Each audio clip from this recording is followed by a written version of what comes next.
నమస్తే. ఎలా ఉన్నారు? బాగున్నారా? నేను మీ పద్మజ.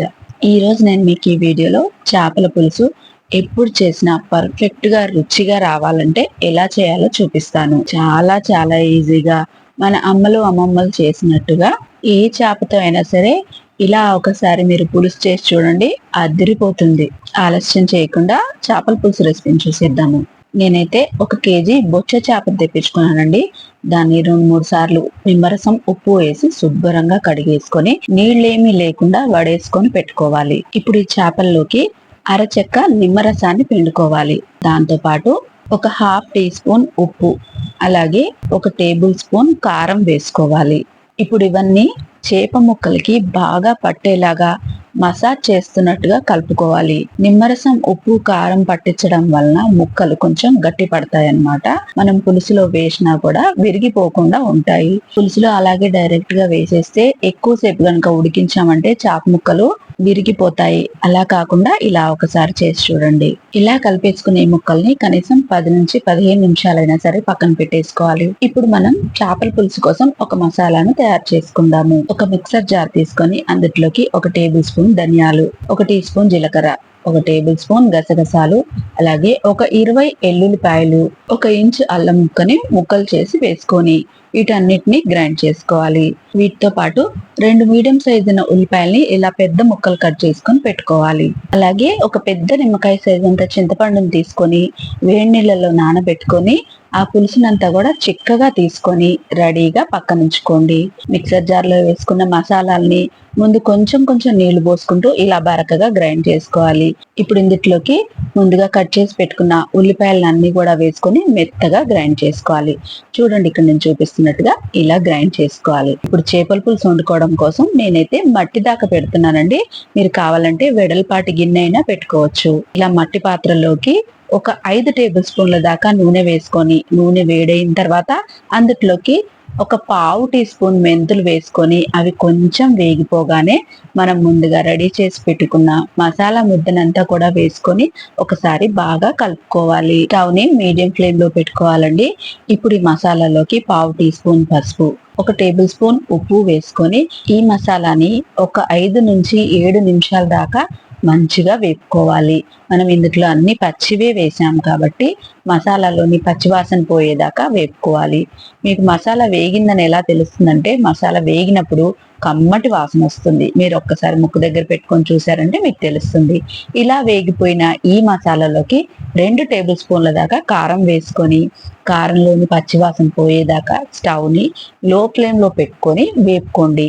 మసాలాని అస్సలు అడుగంటనివ్వకూడదండి, కలుపుతూనే ఉండాలి. ఈ మసాలా నుంచి ఆయిల్ సెపరేట్ అవ్వగానే మనకి కారం మగ్గిపోయిందని తెలుస్తుంది. ఇప్పుడు ఈ మసాలాలోకి ముందుగా రెడీ చేసి పెట్టుకున్న చింతపండు పులుసు అంతా కూడా పోసేసుకోవాలి. ఇలా వడకట్టుకొని పోసుకున్నామంటే దీంట్లోని పిప్పి ఏం పడకుండా ఉంటుందన్నమాట. ఇలా పులుసు అంతా పోసుకున్న తర్వాత ఒక్కసారి కలుపుకొని ఇప్పుడు ఇందులోకి ఒక 400 ml నీళ్లను పోసుకోండి. నీళ్లు మరీ ఎక్కువగా పోసేయకూడదండి, పులుసు పలసగా అయిపోతుంది. అలాగే ఉడకడానికి కూడా చాలా టైం పడుతుంది. అందుకని ముందు చూసుకొని పోసుకోండి. ఇలా నీళ్లు పోసుకున్న తర్వాత అందులోకి కొంచెం కరివేపాకు, ఓ 4-5 పచ్చిమిర్చిలు ముక్కలు చేసుకొని వేసుకొని ఇదంతా ఒకసారి కలిపేసుకొని ఒక్కసారి ఉప్పు, పులుపు, కారం చెక్ చేసుకోండి. మీకేమన్నా తగ్గింది అనిపిస్తే గనక మీ రుచికి సరిపడా ఉప్పుని, కారాన్ని అడ్జస్ట్ చేసుకోండి.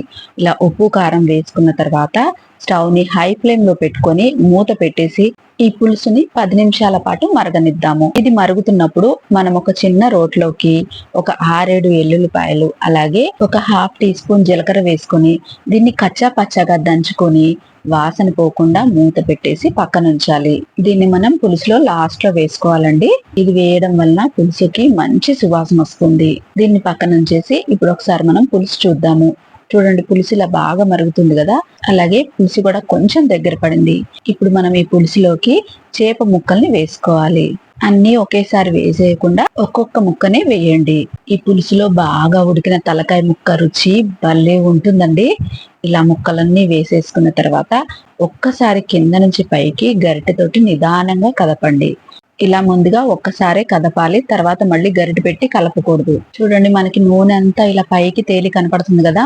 నూనె ఇలా ఉంటేనే పులుసు 2-3 రోజులైనా బయట పెట్టినా కూడా అస్సలు పాడవదనమాట. ఇప్పుడు ఈ పులుసు పైన మూత పెట్టేసి స్టవ్ ని లో ఫ్లేమ్ లో పెట్టుకొని ఒక 15 నుంచి 20 నిమిషాల పాటు ఈ పులుసుని బాగా ఉడకనివ్వాలి. మధ్య మధ్యలో ఒకసారి మూత తీసి చూస్తూ ఉండండి. ఇదైతే అసలు అడుగంటదు. మీకు గనక ఏమన్నా అడుగంటుతుంది అనిపిస్తే ఇలా క్లాత్ తో పట్టుకొని గిన్నెని మొత్తం కదపాలి. ఒక 20 నిమిషాలకి ఈ పులుసు మంచిగా ఉడికిపోతుంది. చూడండి, పులుసు ఇంత చిక్కగా ఉండాలి. 20 నిమిషాలకి చాప్ ముక్కలు కూడా మంచిగా ఉడికిపోతాయండి. వాటిని ఏం కదిల్చాల్సిన అవసరం లేదు. ఇప్పుడు ఇంకా మనకి గుమగుమలాడే చేపల పులుసు రెడీ అయిపోయింది. పైనుంచి కొత్తిమీర జల్లి మూత పెట్టేసి స్టవ్ ఆఫ్ చేసేయండి. ఈ చేపల పులుసుని పక్కకు దించేసి, చేపల పులుసు వేడిగా ఉన్నప్పుడే మనం ఇందాక దంచి పెట్టుకున్నాం కదండి జీలకర్ర వెల్లుల్లిపాయి, దాన్ని పైనుంచి వేసేసుకొని మూత పెట్టేసి ఒక అరగంట పాటు ఈ చేపల పులుసుని పక్కనుంచండి. చేపల పులుసు ఎప్పుడైనా కూడా పూర్తిగా చల్లారిన తర్వాతే తినాలండి. వేడివేడిగా తింటే దీని రుచి మనకు తెలియదు అనమాట. మూత తీయగానే గుమగుమలాడిపోతుందండి చేపల పులుసు. దంచి వేసిన జీలకర్ర వెల్లుల్లిపాయ తోటి మంచి సువాసన వస్తుంది. ఇలా వండుకున్న ఈ చేపల పులుసు జొన్న సంకటితోటి లేదంటే రాగి ముద్దతోటి అద్దిరిపోతుంది. ఇలా ఒకసారి చేపల పులుసు మీరు తప్పకుండా ట్రై చేయండి. మీరు ఫస్ట్ టైం చేసినా కూడా పర్ఫెక్ట్ గా వస్తుంది. ఈ చేపల పులుసు రెసిపీ కనుక మీకు నచ్చినట్టయితే లైక్ చేయండి, షేర్ చేయండి, కామెంట్ చేయండి. ఇలాంటి మరిన్ని మంచి రెసిపీస్ కోసం నా ఛానల్ ని సబ్స్క్రైబ్ చేసుకోండి. మరో మంచి రెసిపీతో మళ్ళీ కలుసుకుందాం. అంతవరకు సెలవు. నమస్తే.